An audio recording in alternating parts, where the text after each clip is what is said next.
Do you ever feel as though you don't have the time to grow your business, even though you really want to?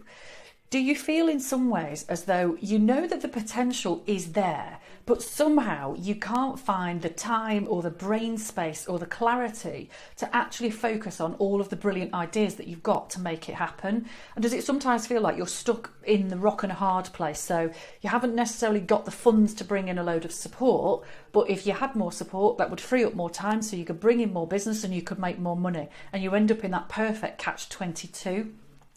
This is one of the situations that I help an awful lot of my clients with. When they get to that point where they're really, really busy and business is ticking over quite nicely, but they know it's got loads more potential, and yet they have no more time or capacity to harness that potential. So I wanted to talk to you today about how to build a bit of a plan or a path to bring in the right kind of support into your business so that it frees you up to focus on the right growth activities.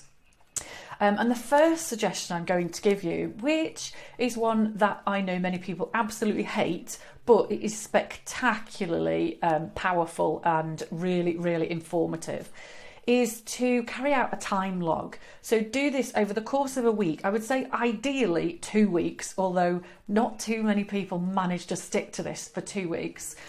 But spend a week mapping every single thing you do with your time. Put an alarm on your mobile that goes off every 30 minutes. So every 30 minutes you make a note of what you've done in those 30 minutes. Because if you don't put that alarm on, you'll get to lunchtime and have no clue what you've done, even though you haven't stopped. So step one is to actually carry out a time log and get really clear on exactly where all of your time is going. Step two is then to use the time log and also use all the stuff that's in your head and create a bit of a brain dump of all of the tasks that you would really love to offload to somebody else or get some more support with. So just create that kind of master list. Don't worry about prioritising them or putting them in any order or grouping them at all. Just do that brain dump of here are all the 8 billion things I would love to have somebody else to do for me. And then when you've got the great big list, then think about what would be the benefit of outsourcing or getting some help with each one of those tasks. Does it mean that you would get some time back? Does it mean that you would either get more consistent with your service or with your marketing, for instance? Does it mean it would actually free you up to focus on growth strategies or business development or bigger, better clients? Does it actually mean that your business should generate more business? So does it have the potential to bring in more business? And then when you have mapped out, now you've got this list, I've got all these things I'd love to offload, and now I can see what the benefit of each one of those is. And when you've got to that stage, then you can start to order them, because there's a very strong chance that the first thing you need to work on is freeing up some time for you, some time and probably some brain space. So then you can look at what are the key tasks that are your biggest time stealers that you can then offload. But the key thing here is to look at this as a sequence. So it's very unlikely that what you'll end up with is a big list of actions that one person can do for you. It's very likely that you probably need a team, and that might be an outsourced team. It might be that you end up with 2, 3, 4, 5 people, each working a few hours a month for you, but each one is a specialist. So the key thing here is not to feel like you have to have one person that can do everything, because that's generally really difficult to find. And it's one of the reasons that stops people from bringing in this additional support to their business. So don't look for miracles straight away. Just look for the biggest impact first.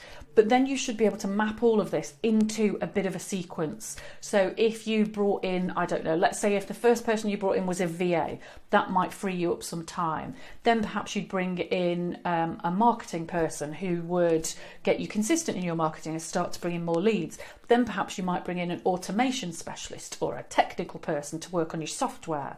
So you can see it actually works through a sequence, and it's a number of different people who all actually have brilliant specialities that are probably not your speciality. So just a super quick reminder on that. Step one is to create your own time log, to actually log all your time in detail over a week or preferably 2 weeks.